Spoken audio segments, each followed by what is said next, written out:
All right, good day everyone. Welcome to this subject, the contemporary world. I am Miss Novi Balikhot, your instructor for this subject. So we are now in the fourth week of our lesson 4, which is all about the market integration and the global interstate system. All right. So for this lesson, you are expected to explain the role of international financial institutions in the creation of the global economy, narrate a short history of global market integration in the 20th century, identify the attributes of global corporations, explain the effect of globalization on governments, identify the institutions that govern international relations, and differentiate internationalism from globalism. Alright, so as we all know, the world is composed of many countries or states, and all of them having different forms of government. Some are democratic, some are aristocratic, communist, no? Federal, dictatorship, and the like. So some scholars of politics are interested in individual states or individual countries, and some of them examine the internal politics of these countries. So for example, a scholar is studying about the politics of Japan. So he may be writing about, or he will write about, of course, the bureaucracy of Japan. So other scholars also are interested not only on individual state, no, but or rather, they are more interested in the interactions between these states rather than their internal politics. So these scholars may look up or may look at the trade deals between the nations or the states, and also the political connections, military and other diplomatic engagement between two or more countries. So these scholars are studying what we call international relations. And moreover, when you explore the deepening of interactions between different states, different countries, we are referring this to the phenomenon called internationalization. Right? So why is it important to study internationalization? So internationalization, or to study internationalization or international relation, it is a facet to globalization because states and the governments, of course, are the key drivers to globalizations. So to global processes. So in this lesson, we will examine internationalization as one window to view the global politics. So although this course is about the contemporary world or the present world, the world is largely defined by the events, of course, that occurred in or as far back as 400 years ago. So we will trace back the history. So in this lesson, we will begin with identifying the major attributes of contemporary global politics. And then we will ask, how did the system emerge? So that you will have a solid foundation and understanding on the major issues, why these major issues came about. And you will also be able to understand our next lesson. Alright? So first and foremost, we will understand first what is the term state, nation, and the nation state. So the nation state is composed of two interchangeable terms. Two interchangeable terms, which is not all states are nations and not all nations are states. So for example, the nation of Scotland, the nation of Scotland has its own flag, has its own culture, but it belongs to the state called United Kingdom. Alright? And then, closer to home, now we have here the Bangsamoro, or the Autonomous Region of Muslim Mindanao, the ARMM. So many commentators believe that ARMM, or the Bangsamoro, is a separate nation existing within the Philippines through their elites. So their elites recognizes the authority of the Philippine state.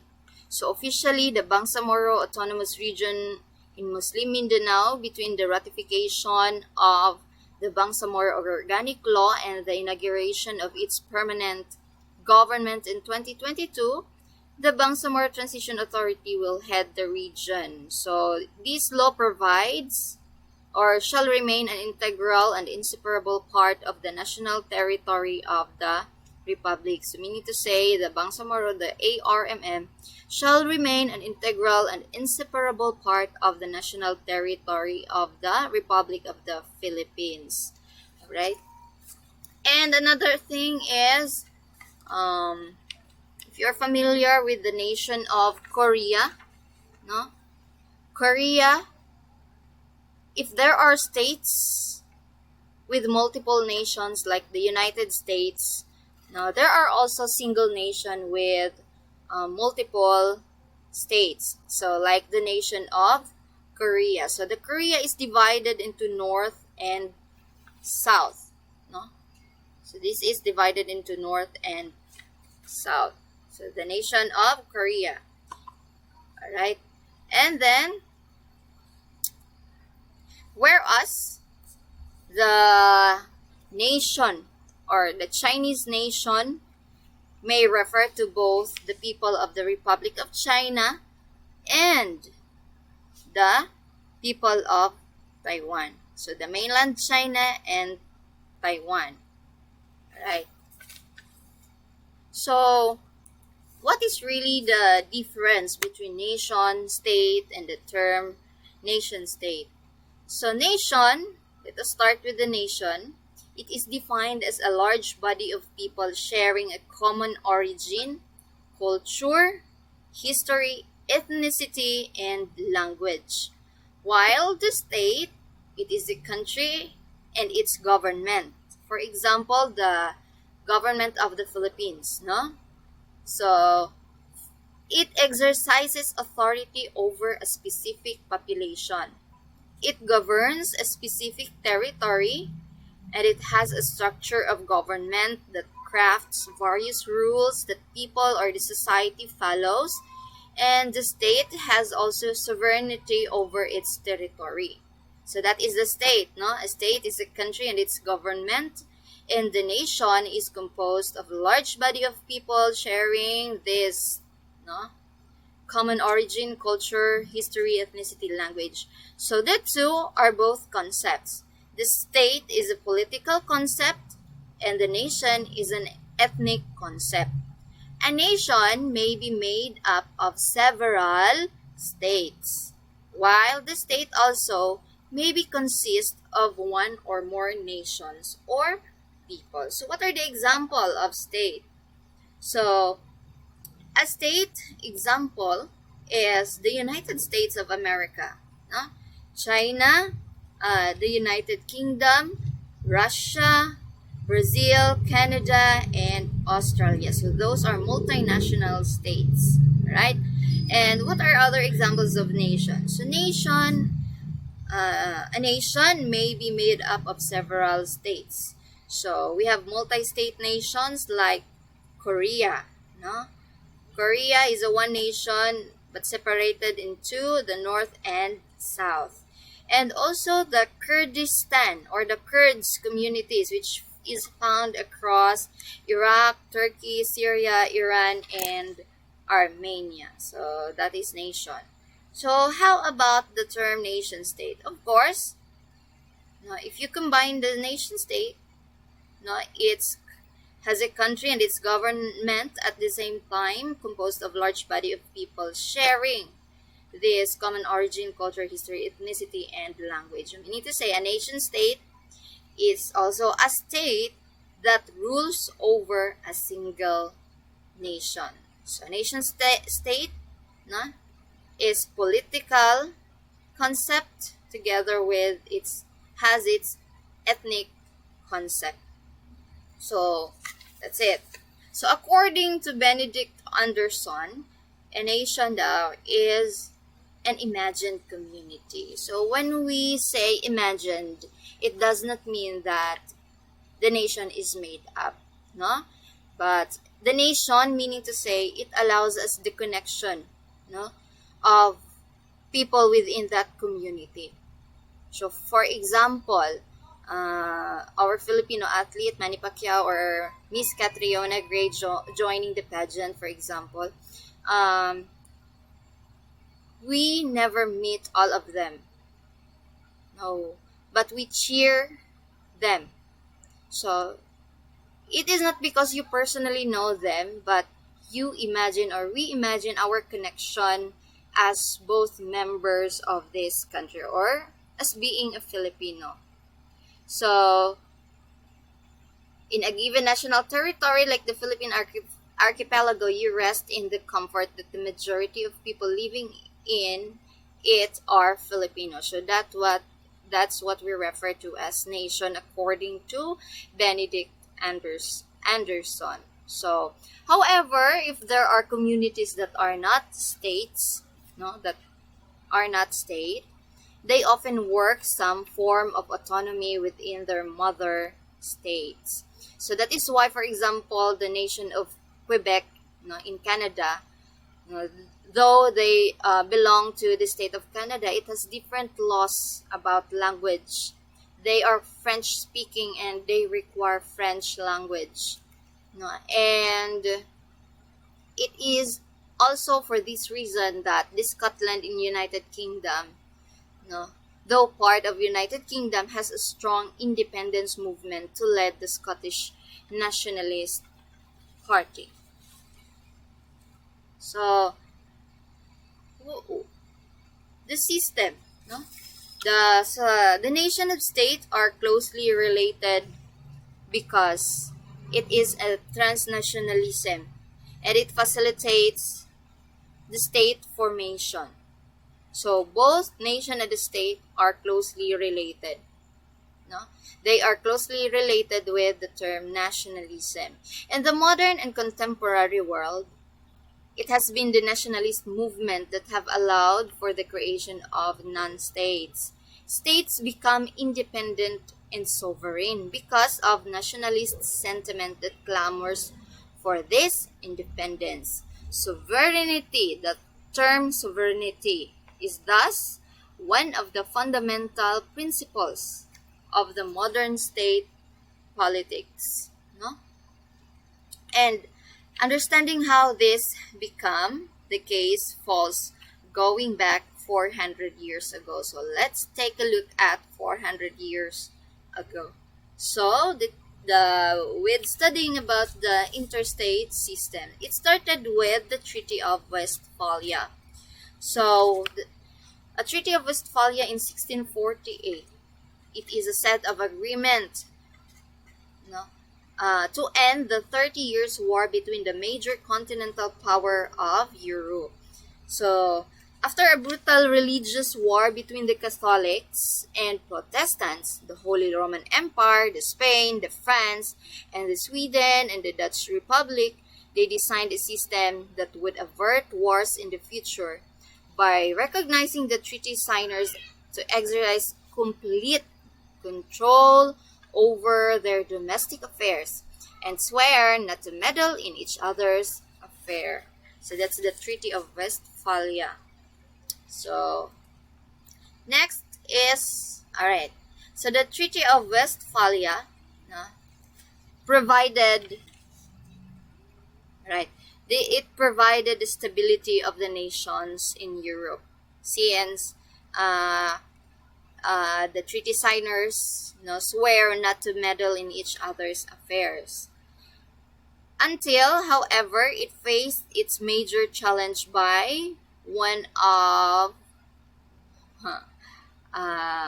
French revolutionist named Napoleon Bonaparte.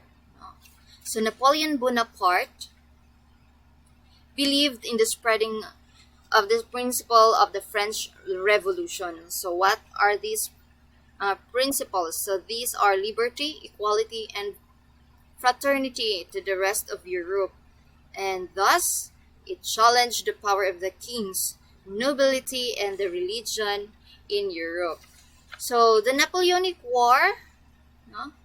Napoleonic Revolution lasted from 1803 to 1815, with Napoleon and his armies marching all over much of Europe. And so in every country they conquered, the French implemented the Napoleonic Code. So the Napoleonic Code forbade birth privileges and encountered freedom of religion and promote meritocracy in the government service, and this system shocked the monarchy of Europe. No? It shocked the elites of Europe, the dukes and the duchess, and they mustered their armies to push back the French emperor, and fortunately they defeated Emperor Napoleon Bonaparte in the Battle of Waterloo. So next is the Metternich system in 1815 to 1914. So what is this Metternich system? So the Metternich system is an alliance of great powers. What are those countries with what are the member countries? The United Kingdom, Austria, Russia, and of course the Prussia. So what is the goal of this system? To restore the world monarchical, hereditary, and the religious privileges. It sought to restore the sovereignty of each state. So, moreover, like the consort system, power still hold a significant influence over the world politics. Now, for example, the most powerful grouping today is the United Nations. So that security has a core 5 permanent members, and all having veto powers over the Council's decision-making processes. So that too was Westphalian and the Metternich system, the consort system, it divided the world sovereign countries and entities. Since the existence of this system, there have been attempts to transcend it. Like Bonaparte, it directly challenged the system by infringing on other states' sovereignty, while others sought to imagine other systems as governance that go beyond but do not necessarily challenge sovereignty. Still, others imagined the systems of heightened interaction between various sovereign states, particularly the desire for greater cooperation and unity among the states and the people. The desire which is called internationalism, right? So this internationalism has 2 broad categories. So the liberal internationalism and the social internationalism. So historically, one of the scholar who advocates liberal internationalism is Immanuel Kant. Immanuel Kant, the first major thinker of liberal internationalism in 18th century. And he is a German philosopher. He liked the states and global system to a people living in a given territory. And if people living together require a government to prevent lawlessness, shouldn't that the same principle to be applied for states? So he believed that therefore the states, like citizens of the countries, must give up some of their freedoms and establish a continuously growing state consisting of various nations, which will ultimately include the nations of the world. So what he is imagining is the global government, because without a form of government, world government, no, the international system would be chaotic, right? Next, another scholar, Jeremy Bentham. He is the one who coined the term international in 1780. So he also advocates the creation of the international law that would govern the interstate relations. He believed that the objective of global legislators should aim to propose legislation that would create the greatest happiness of all nations taken together. So he advocates in the uh, creation of international law. So for the happiness of all nations. Next is one of the first thinker who reconcile with the term nationalism with liberal internationalism is Giuseppe Mazzini. So it was in 19th century, this Italian patriot Mazzini advocate in the unification of the various Italian-speaking mini-states, and he is also a critic to the Metternich system. So what what did he believe? So he believed in a republican government. So a republican government without kings, without queens, and without hereditary succession. So what he is proposing? He is proposing a system of a free nation, a sovereign nation that cooperate with each other to create an international system. So for him, a free and independent states would be the basis of equally free, cooperative international system. And he argued that if various Italian mini-states would unify, one would scale up the system to create, for example, a United States of Europe. So Mazzini was a nationalist internationalist. So who believes that free unified nation states would be the basis of global cooperation. So that is why Woodrow Wilson, the president of US, he was influenced by the idea of Giuseppe Mazzini in 1930-1921. So he became one of the 20th century most prominent internationalists like Mazzini. So that was Woodrow Wilson. So because of the faith in nationalism, he forwarded the principle of self-determination. So the belief that the world's nations had a right to free and sovereign government. So he hoped that these free nations would become democracies, because only by being such would they be able to build a free system of international relations based on international law and cooperation. So Wilson, in short, became the most notable advocate for the creation of the League of Nations. So that is why, for his efforts, Wilson was awarded with the Nobel Peace Prize in 1919. All right. So next is this League of Nations. So what is this League of Nations? So the League of Nations came into being that same year. And ironically and unfortunately, Wilson was not able to join due to strong opposition of the Senate. So the League of Nations, it is an international organization founded after the Paris Peace Conference in 1919. So the League's goal included disarmament, so preventing war through collective security and setting disputes between countries through negotiation diplomacy and improving global warfare. However, the League was also unable to hinder another war from breaking out. So that was World War II.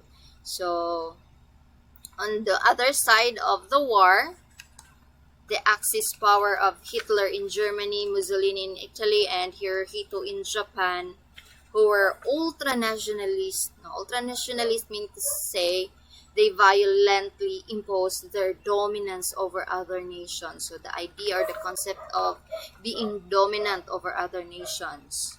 So it was in the midst of this war that the Axis, power and the allied power composed of US, UK, France, Holland, Belgium, that internationalism ended, or eclipsed. However, despite of the failure of the League of the Nation, after World War II, it gave birth to some of the most important task-specific international organization, which is still around until today. So the most popular is the World Health Organization and the International Labor Organization.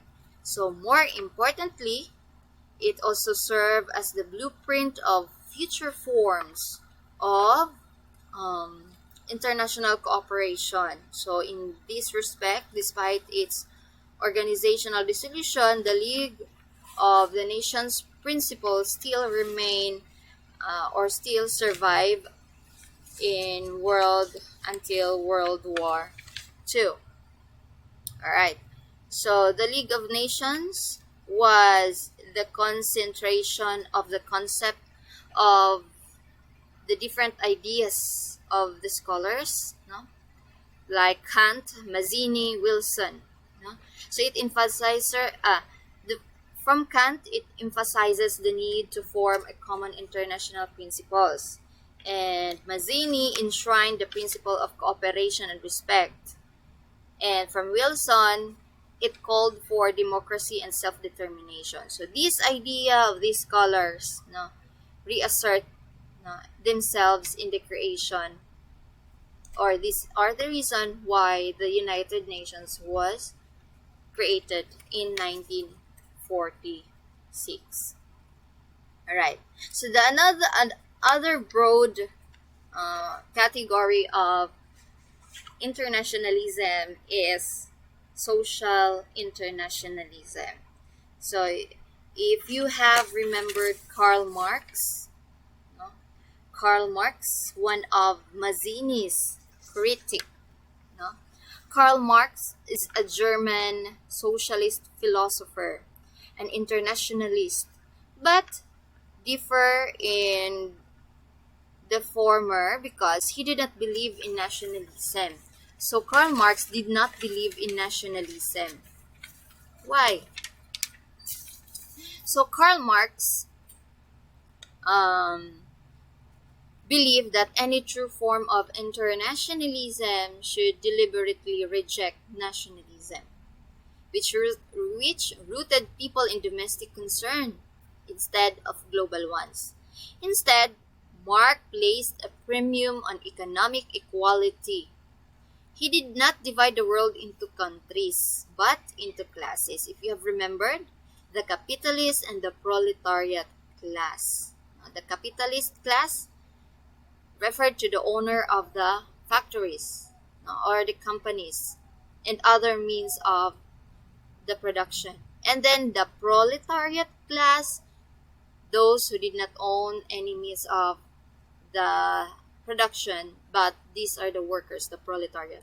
So Marx and his co-author Friedrich Engels, believed that in a socialist revolution seeking to overthrow the state and alter the economy, the proletariat had no nation. So they opposed in nationalism because they believed nationalism prevented the unification of the world's workers. So instead of identifying with other workers, nationalism could only make workers in individual countries identify with the capitalists of their industries.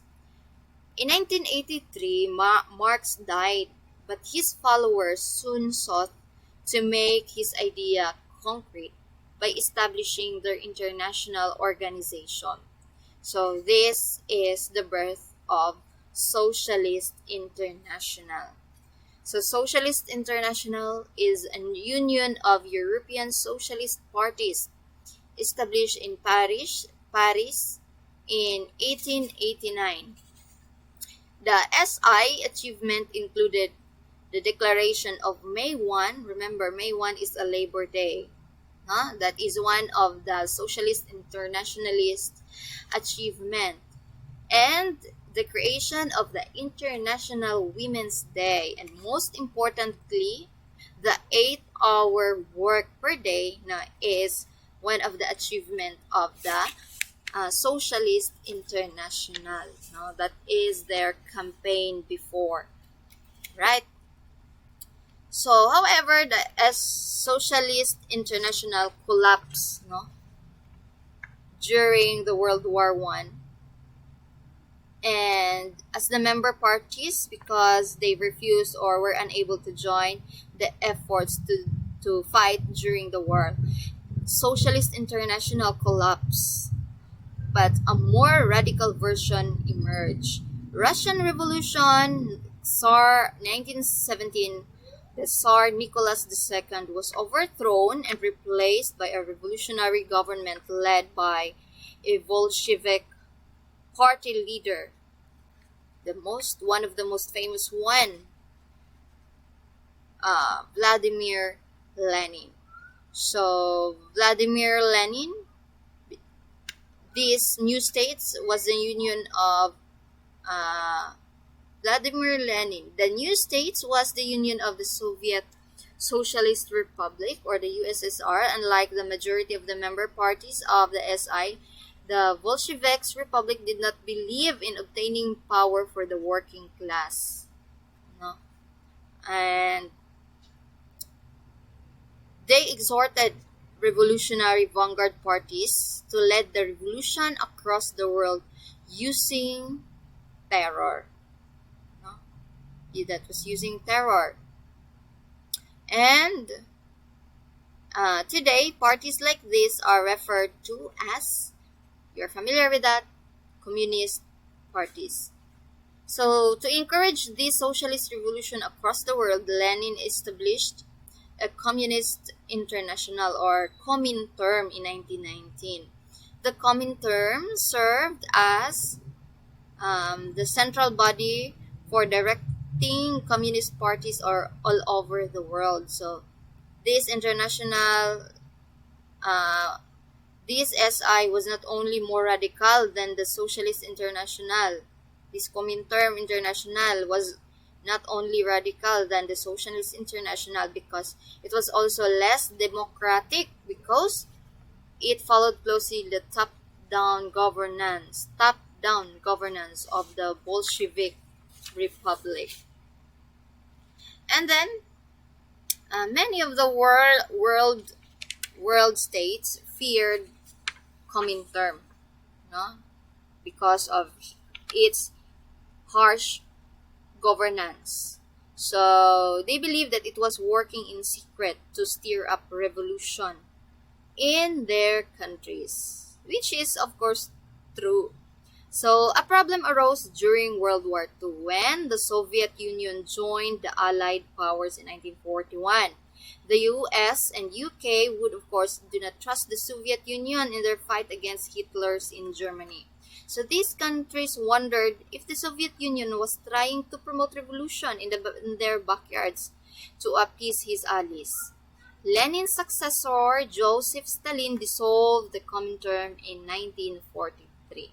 So, Stalin suppressed all political opposition to his rule inside the Communist Party, and he inaugurated a command economy. As a result, the country underwent a rapid period of industrialization and forced collectivization, which led to significant economic growth, but also famine. So, after the war, however, Stalin re-established the Comintern, and he called it Communist Information Bureau, or Cominform. So the Soviet Union took over the countries in the Eastern Europe, And the US and the Soviet Union and the Great Britain divided the war-torn Europe into their respective spheres of influence. And the Comiform, and the Comiform or the Comintern before, it helped direct the various communist parties had taken power in the rest of Europe. So there is the Soviet Union took over the countries in the Eastern Europe, and US, the Soviet Union, and Great Britain divided the war-torn Europe into their respective spheres of influence. So with the eventual collapse of the Soviet Union in 1991, whatever existing thoughts about communist internationalism also practically disappeared. So, liberal internationalism, or the SI anyways, managed to re-establish itself, but its influence primarily confined only to Europe and has never been considered a major player in international relations today. So there were only few countries who are communist and up to this day. So for the post-war period, however, the liberal internationalism was ascendant. So, and the best example or the best evidence of this liberal internationalism system now was the creation of the organization of most of the nations in the world, the United Nations, so which is now the center of the global governance, which is of course our lesson, our next lesson, no? The United Nations and how it came about and what is the purpose of this organization, no, in international relation. Okay, so indeed, no, Westphalia is considered to be the beginning of what we now think of sovereign states, no, sovereignty. So the state which was then controlled by the monarchs, no, the kings and queens, the dukes and the duchess, which persisted in uh, Europe for many centuries. So until they began to be supplanted by nation states after the French Revolution in the 19th century. And today, in this contemporary world, no, the global system uh, of the nation states or the countries remained incomplete until the wave of decolonization after the World War II. So now, no, internationalism is a principle that advocates greater political and economic cooperation among states and nations. So it is associated with other political movements and ideologies such as democracy, no, liberalism, no, federalism, but can also reflect a doctrine, a belief, or a system or a movement in itself. So internationalism, the supporters of this are known as internationalists, and then they believe that humans should unite across national, political, cultural, racial, or class boundaries and to advance their common interest, or that governments should cooperate because their mutual long-term interests are of greater importance than their short-term disputes. So internationalism has several interpretations and meanings, but it is usually characterized by opposition to nationalism and isolationism, support for international institutions such as United Nations, and a cosmopolitan outlook that promotes and respects other cultures and customs to prevent the existence of war or world war. So, in our next lesson, we will be discussing about one of the biggest organization that reflects uh, internationalism, cooperation, no, among different nations. No? What are the importance? What are the functions of this? No? What we call the United Nations. So, I think that would be all for this. See you next meeting. Goodbye, everyone.